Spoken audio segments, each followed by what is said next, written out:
Hey guys, welcome back. We will tie half of the hairs on the back like this using the rubber band. Now we will rotate the hairs like this. After it is done, we will tie the hairs by taking few section of the hairs from the sides and again rotate it. Follow the same step for few more times. Now finally we will start making the plaits by taking all the hairs. Now we will rotate it upward like this. Fix it above and your hairstyle will be ready. Next, we will tie the hairs on the back like this. After that, we will again take few section of the hairs from the sides and then fix it on the another side. Now make the plaits on the right side like this. Now fix it upward and it's ready.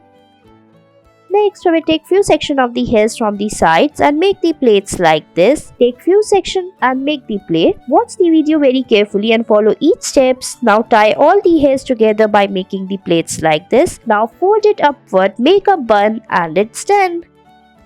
Next, we will tie the hairs and make a knot on the back. Now again fix it like this. Follow the same step for few more times like this. After it is done, keep following these steps. Watch the video very carefully and don't miss out on any steps. Now take the three parts of the hairs and rotate it like this. Fix it and it's done. Thanks for watching.